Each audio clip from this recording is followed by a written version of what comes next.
মামার বাড়ি যাওয়ার পথে নাবালিকাকে তুলে নিয়ে যাওয়ার অভিযোগ উঠল বেশ কয়েকজন যুবকের বিরুদ্ধে। অভিযুক্তদের গ্রেপ্তারের দাবিতে থানায় বিক্ষোভ মহিলাদের। দামবাড়ি এলাকার নাবালিকা অপহরণের মূল অভিযুক্তকে গ্রেপ্তার করার দাবিতে থানা ঘেরাও করল সংশ্লিষ্ট এলাকার বাসিন্দারা। অভিযোগ, বেশ কয়েকদিন আগে দামবাড়ি এলাকার এক নাবালিকাকে জোর করে অপহরণ করে এলাকারই বাসিন্দা কয়েকজন যুবক। পরবর্তীতে ওই নাবালিকাকে উদ্ধার করা গেলেও মূল অভিযুক্তদের এখনো পর্যন্ত পুলিশ গ্রেপ্তার করতে না পারায় এদিন থানা ঘেরাও করে এলাকার সকল বাসিন্দারা।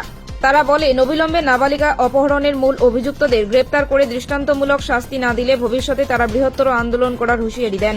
দীর্ঘক্ষণ ধরে ধূপগুড়ি থানা ঘেরাও করে রাখে এলাকাবাসীরা। পরবর্তীতে ধূপগুড়ি থানার আইসি অনিন্দ্য ভট্টাচার্যের সঙ্গে আলোচনার পর থানা ঘেরাও তুলে নেন বলে জানা গিয়েছে। এটা হলো দামবাড়ি ঘটনা। ওখানে একজন নাবালিকা মেয়ে ছিল, তাই সে দিদি বাড়ি গেছিল। ওখান থেকে চারজন ছেলে ওখানে ওঠা নিয়ে গেছে। তারপরে আমরা পরে জানতে পারি যে মেয়েটাকে বিয়ে দেওয়া হয়েছে। তারপরে আমরা থানায় আসি। থানায় এটা দাঁড় করা হয়েছে, কিন্তু তারা নিচ্ছিল না। তারপরে 3 দিন পরে যাও নিল, তাও 3 দিন পরে রিসিভ কপি দিল। তা এখনো পর্যন্ত আসামিকে গ্রেপ্তার করা হয়নি। সেই জন্যই আমরা এখানে আসছি। কি দাবি আপনাদের? আমাদের দাবি ছেলেকে ওঠানো হোক। ওঠানোর পরে তারপরে সেই দোষী না দোষী সেটা পরে কথা। আগে তো ওঠানো হোক। কয়দিন আগে অভিযোগ জানানো হয়েছে? অভিযোগ জানানো হয়েছে 20 তারিখ, না 23 তারিখ। কি বললো পুলিশ? পুলিশ বলছে দেখছি, তেমন কোনো সাড়া পাচ্ছি না।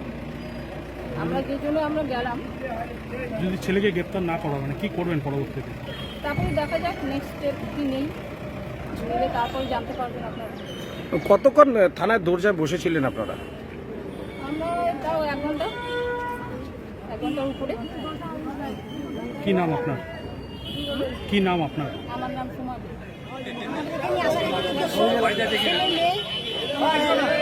ওরা বিয়ে করছে, অবৈধ মেয়েকে নাবিকাটা নিয়ে বয়স হয় নাই। বিয়ে করার পর ওরা মেয়ের ছবি ছাড়ছে। হ্যাঁ, মেয়েকে কিন্তু এখানে গ্রেপ্তার হয়েছে, কিন্তু অথচ আসামি গ্রেপ্তার হয় না।